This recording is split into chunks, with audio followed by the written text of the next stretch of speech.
ನಾನು ಸ್ವತಃ ಕುಂಭಕ್ಕೆ ಹೋಗಿದ್ದೇನೆ ಮತ್ತು ನಿತ್ಯ ನನ್ನ ಬಳಿ ಬರುವ ರೋಗಿಗಳಲ್ಲಿ ಅನೇಕರು ಮಹಾಕುಂಭಕ್ಕೆ ಹೋಗಿ ಅಮೃತ ಸ್ನಾನವನ್ನ ಮಾಡಿ ಬಂದವರಿದ್ದಾರೆ. ಆದರೆ ಇಲ್ಲಿಯವರೆಗೆ ನನಗೆ ಯಾವುದೇ ಚರ್ಮ ರೋಗ ಇರುವ ರೋಗಿಯು ಕಂಡು ಬಂದಿಲ್ಲ. ಕೆಲವರು ಸತ್ಯವನ್ನ ತಿಳಿಸುತ್ತಿದ್ದಾರೆ.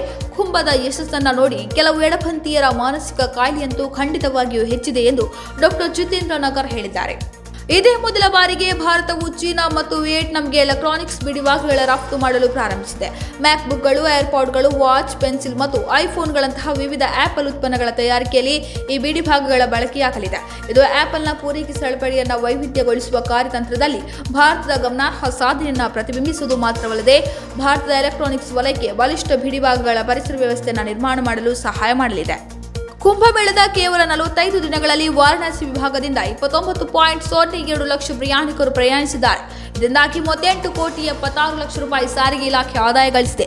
2024ರ ವಾರ್ಷಿಕ ಆದಾಯ 30 ಕೋಟಿ 76 ಲಕ್ಷ 22 ಸಾವಿರ ರೂಪಾಯಿಗಳಷ್ಟಿತ್ತು ಎಂದು ರೋಡ್ವೇಸ್ ವಾರಣಾಸಿ ಪ್ರದೇಶದ ಪ್ರಾದೇಶಿಕ ವ್ಯವಸ್ಥಾಪಕ ಪರಶುರಾಮ್ ಪಾಂಡೆ ತಿಳಿಸಿದ್ದಾರೆ. ಈ ಮಹಾಕುಂಭಮೇಳದ ಕೇವಲ 45 ದಿನಗಳಲ್ಲಿ 38 ಕೋಟಿ 76 ಲಕ್ಷ ರೂಪಾಯಿ ಆದಾಯ ಬಂದಿದೆ.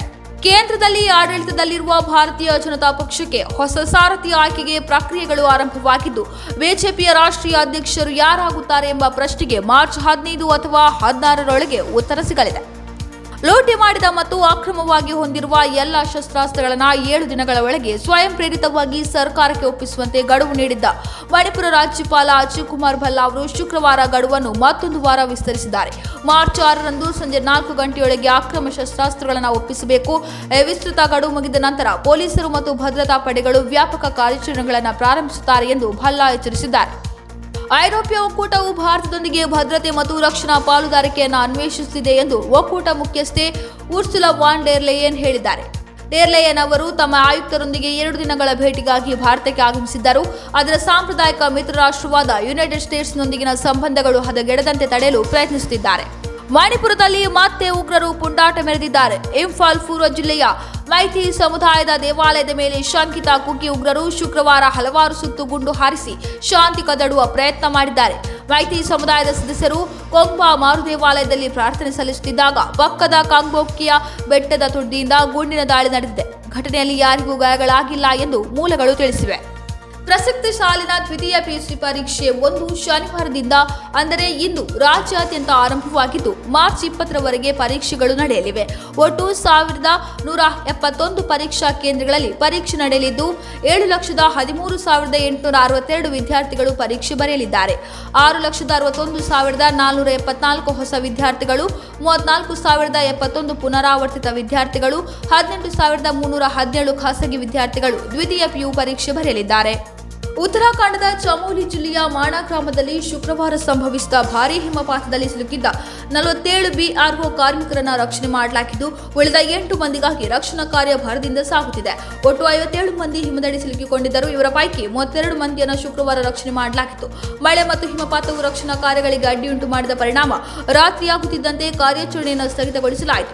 ಇಂದು ಬೆಳಿಗ್ಗೆ ಮತ್ತೆ ರಕ್ಷಣಾ ಕಾರ್ಯ ಪುನರಾರಂಭಗೊಂಡಿದ್ದು 15 ಮಂದಿಯನ್ನು ರಕ್ಷಣೆ ಮಾಡಲಾಗಿದೆ.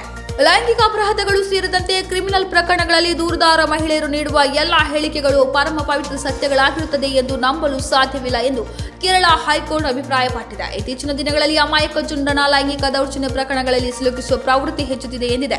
ಮಾಜಿ ಮಹಿಳಾ ಉದ್ಯೋಗಿಗೆ ಲೈಂಗಿಕ ಕಿರುಕುಳ ನೀಡಿದ ಆರೋಪ ಹೊತ್ತಿರುವ ವ್ಯಕ್ತಿಗೆ ನಿರೀಕ್ಷಣಾ ಜಾಮೀನು ನೀಡುವ ಸಂದರ್ಭದಲ್ಲಿ ನ್ಯಾಯಮೂರ್ತಿ ಪಿವಿ ಕುഞ്ഞിಕೃಷ್ಣನ್ ಅವರು ಈ ಅಭಿಪ್ರಾಯವನ್ನ ವ್ಯಕ್ತಪಡಿಸಿದ್ದಾರೆ. ಸಾಕಷ್ಟು ಗ್ಯಾರಂಟಿಗಳನ್ನು ನೀಡಿ ಆರ್ಥಿಕ ಸಂಕಷ್ಟದಲ್ಲಿರುವ ಹಿಮಾಚಲ ಪ್ರದೇಶ ಕಾಂಗ್ರೆಸ್ ಸರ್ಕಾರ ಮುಜರಾಯಿ ಇಲಾಖೆಯಡಿ ಬರುವ ದೇವಾಲಯಗಳು ಸರ್ಕಾರದ 2 ಯೋಜನೆಗಳಿಗೆ ದೇಣಿಗೆ ನೀಡಬಹುದು ಎಂದು ಕೋರಿಕೆ ಸಲ್ಲಿಸಿದೆ. ಮುಖ್ಯಮಂತ್ರಿ ಸುಖು ಸರ್ಕಾರದ ಈ ಆದೇಶ ಭಾರೀ ವಿವಾದಕ್ಕೆ ಕಾರಣವಾಗಿದ್ದು, ಜೊತೆಗೆ ಬಿಜೆಪಿ ಕೆಂಗಣ್ಣಿಗೆ ಕಾರಣವಾಗಿದೆ. ಸಂಸತ್ತು ಮಾತ್ರ ಸಂವಿಧಾನವನ್ನ ತಿದ್ದುಪಡಿ ಮಾಡಬಹುದು, ನ್ಯಾಯಾಂಗವಲ್ಲ ಎಂಬುದಾಗಿ ಉಪರಾಷ್ಟ್ರಪತಿ ಜಗದೀಪ್ ಧನ್ಕರ್ ಅವರು ಹೇಳಿದ್ದಾರೆ. ಅಗತ್ಯವಿದ್ದಾಗ ಸುಪ್ರೀಂ ಕೋರ್ಟ್ ವ್ಯಾಖ್ಯಾನಗಳ ಬಗ್ಗೆ ಅಭಿಪ್ರಾಯಗಳನ್ನು ನೀಡಬಹುದು ಎಂದಿದ್ದಾರೆ. ಏಷ್ಯಾ ಫೌಂಡೇಶನ್ಗೆ ಬಿಗ್ ರಿಲೀಫ್. ಸೋಕಾಶ್ ನೋಟಿಸ್ ರದ್ದತಿಯನ್ನ ಎತ್ತಿ ಹಿಡಿದ ಸುಪ್ರೀಂ. ತಮಿಳುನಾಡು ಮಾಲಿನ್ಯ ನಿಯಂತ್ರಣ ಮಂಡಳಿಯು ಏಷ್ಯಾ ಫೌಂಡೇಶನ್ಗೆ ನೀಡಿದ ಶೋಕಾಸ್ ನೋಟಿಸ್ ಅನ್ನು ಮದ್ರಾಸ್ ಹೈಕೋರ್ಟ್ ರದ್ದುಗೊಳಿಸಿದೆ. ಇದೀಗ ಆ ಆದೇಶವನ್ನ ಸುಪ್ರೀಂ ಎತ್ತಿ ಹಿಡಿದಿದೆ. ಛತ್ತೀಸ್ಗಢದಲ್ಲಿ ನಕ್ಸಲ್ ನಿರ್ಮೂಲನಾ ಕಾರ್ಯ ಭರದಿಂದ ಸಾಗುತ್ತಿದ್ದು, ಇಂದು ಭದ್ರತಾ ಪಡೆಗಳ ಗುಂಡೇಟಿಗೆ 2 ನಕ್ಸಲರು ಹತರಾಗಿದ್ದಾರೆ. ಸುಕ್ಮಾ ಜಿಲ್ಲೆಯ ಕಿಸ್ತಾರಾಮ್ ಪೊಲೀಸ್ ವ್ಯಾಪ್ತಿಯಲ್ಲಿ ಈ ಘಟನೆ ನಡೆದಿದೆ. ನಕ್ಸಲರ ಚಲನವಲನದ ಮಾಹಿತಿಯನ್ನು ಪಡೆದುಕೊಂಡ ಜಿಲ್ಲಾ ಮೀಸಲು ಪಡೆಗಳು ಮತ್ತು ಕೋಬ್ರಾ ಕಮಾಂಡೋಗಳು ಜಂಟಿ ಕಾರ್ಯಾಚರಣೆಯನ್ನು ನಡೆಸಿ ನಕ್ಸಲರನ್ನ ಸದೆಬಡಿದಿದ್ದಾರೆ. ವಂದೇ ಭಾರತ್ನಂತಹ ವೇಗದ ರೈಲು ಸಂಚರಿಸುವ ಮಾರ್ಗದಲ್ಲಿ ಸುರಕ್ಷತೆಗಾಗಿ ನೈಋತ್ಯ ರೈಲ್ವೆಯು ಇದೀಗ ರಾಜ್ಯದಲ್ಲಿ 793 ಕಿಲೋಮೀಟರ್ ಉದ್ದದ ಹಳ್ಳಿಯ ಇಕ್ಕೆಲಗಳಲ್ಲಿ ಕಬ್ಬಿಣದ ತಡೆಬೇಲಿ ನಿರ್ಮಿಸುತ್ತಿದ್ದು, ಮೊದಲ ಹಂತದಲ್ಲಿ ಬೆಂಗಳೂರು ವಿಭಾಗದಲ್ಲಿ ಕಾಮಗಾರಿ ಆರಂಭಗೊಂಡಿದೆ.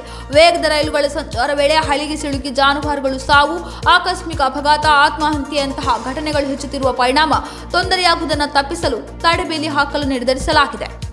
ಮಹಾರಾಷ್ಟ್ರದಲ್ಲಿ ಮರಾಠಿಗರ ಪುಂಡಾಟ ಮುಂದುವರೆದಿದ್ದು, ಗುರುವಾರ ತಡರಾತ್ರಿ ಪುಣೆ ಗೇಟ್ ಬಳಿ ಕಲ್ಯಾಣ ಕರ್ನಾಟಕ ಸಾರಿಗೆ ಸಂಸ್ಥೆಗೆ ಸೇರಿದ ಬಸ್ ತಡೆದು ಚಾಲಕನ ಮುಖಕ್ಕೆ ಮರಾಠಿ ಪುಂಡರು ಮಸಿ ಬಳಿದು ವಿಕೃತಿ ಮೆರೆದಿದ್ದಾರೆ. ಚಾಲಕನಿಂದ ಜೈ ಮಹಾರಾಷ್ಟ್ರ ಘೋಷಣೆ ಕೂಗಿಸಿ ಮಹಾರಾಷ್ಟ್ರದಲ್ಲಿ ಮರಾಠಿಯಲ್ಲೇ ಮಾತನಾಡಬೇಕು ಎಂದು ತಾಕೀತು ಮಾಡಿ ಬೆದರಿಕೆ ಹಾಕಿದ್ದಾರೆ.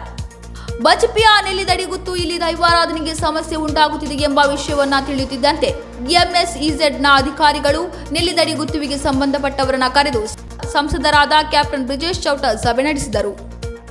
ಪಶುಪಾಲನೆ ಮತ್ತು ಪಶುವೈದ್ಯಕೀಯ ಇಲಾಖೆ ವ್ಯಾಪ್ತಿಯಲ್ಲಿರುವ ಬಳ್ಳಾರಿ ಜಿಲ್ಲೆಯ ಸಂಡೂರು ತಾಲೂಕಿನ ಕುರೇಕುಪ್ಪ ಗ್ರಾಮದ ಕೋಳಿ ಫಾರ್ಮ್ನಲ್ಲಿ ನಿತ್ಯ ಸಾವಿರಾರು ಕೋಳಿಗಳು ಇರುತ್ತಿದ್ದವು. ಆದರೆ ಈಗ ಹಕ್ಕಿಜ್ವರದ ಅಟ್ಟಹಾಸಕ್ಕೆ ಇಡೀ ಕೋಳಿ ಫಾರ್ಮ್ ಬಣಗುಡುತ್ತಿದೆ.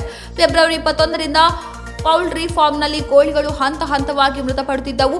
ಅನುಮಾನ ಬಂದ ಅಧಿಕಾರಿಗಳು ಸತ್ತ ಕೋಳಿಗಳನ್ನು ಪ್ರಯೋಗಾಲಯಕ್ಕೆ ಕಳುಹಿಸಿದ್ದರು. ಪ್ರಯೋಗಾಲಯದ ವರದಿಯಲ್ಲಿ ಹಕ್ಕಿಜ್ವರ ದೃಢಪಟ್ಟಿತು. ಇದೊಂದೇ ಫಾರ್ಮ್ನಲ್ಲಿ ಈವರೆಗೆ 2400 ಕೋಳಿಗಳು ಹಕ್ಕಿಜ್ವರಕ್ಕೆ ತುತ್ತಾಗಿವೆ. ಈ ಪೈಕಿ ಅಧಿಕಾರಿಗಳೇ 1020 ಕೋಳಿಗಳ ವಧೆ ಮಾಡಿ ಹೋತು ಹಾಕಿದ್ದಾರೆ. ಚಾಂಪಿಯನ್ಸ್ ಟ್ರೋಫಿ ಕ್ರಿಕೆಟ್ ಟೂರ್ನಿಯ ಬಿ ಗುಂಪಿನ ಪಂದ್ಯ ಶುಕ್ರವಾರ ಮಳೆಗೆ ಆಹುತಿಯಾದ ಹಿನ್ನೆಲೆಯಲ್ಲಿ ಪ್ರಬಲ ಆಸ್ಟ್ರೇಲಿಯಾ ತಂಡ ಟೂರ್ನಿಯ ಸೆಮಿಫೈನಲ್ಗೆ ಲಗ್ಗೆ ಇಟ್ಟಿದೆ. ಅಫ್ಘಾನಿಸ್ತಾನ ನೀಡಿದ 274 ರನ್ಗಳ ಗುರಿಯನ್ನು ಬೆನ್ನಟ್ಟಿದ ಆಸ್ಟ್ರೇಲಿಯಾ 12.5 ಓವರ್ಗಳಲ್ಲಿ 109 ರನ್ ಗಳಿಸಿದಾಗ ಜೋರಾಗಿ ಸುರಿದ ಮಳೆಯಿಂದ ಪಂದ್ಯ ಫಲಿತಾಂಶವಿಲ್ಲದೆ ರದ್ದಾಗಿತ್ತು. ಆಸ್ಟ್ರೇಲಿಯಾ ಇನ್ನಿಂಗ್ಸ್ ಆರಂಭದಲ್ಲೇ ಮಳೆಯಿಂದ ಅಡಚಣೆಯಾಯಿತು. ಒಂದು ಹಂತದಲ್ಲಿ ಪಿಚ್ ಸಂಪೂರ್ಣ ತೋಯ್ದ ಬಳಿಕ ಅಂಪೈರ್ಗಳು ಪಂದ್ಯದ ಬಗ್ಗೆ ಯಾವುದೇ ನಿರೀಕ್ಷೆ ಇಟ್ಟುಕೊಳ್ಳಲು ಸಾಧ್ಯವಾಗದೆ ಪಂದ್ಯದ ರದ್ದತಿಯನ್ನು ಪ್ರಕಟಿಸಿದರು. ಉಭಯ ತಂಡಗಳು ತಲಾ 1 ಅಂಕ ಹಂಚಿಕೊಂಡಿದ್ದು 4 ಅಂಕ ಸಂಪಾದಿಸಿದ ಆಸ್ಟ್ರೇಲಿಯಾ ಸೆಮಿಫೈನಲ್ ತಲುಪಿತು. ಕಾಲಿವುಡ್ ನಟ ಅಜಿತ್ ಕುಮಾರ್ ಅವರು ಗುಡ್ ಬ್ಯಾಡ್ ಅಗ್ಲಿ ಕತೆ ಹೇಳೋಕೆ ರೆಡಿ ಆಗಿದ್ದಾರೆ. ಸದ್ಯ ರಿಲೀಸ್ ಆಗಿರೋ ಟೀಸರ್ನಲ್ಲಿ ಹಲವು ಗೆಟಪ್ನಲ್ಲಿ ಅಜಿತ್ ಮಿಂಚಿದ್ದಾರೆ.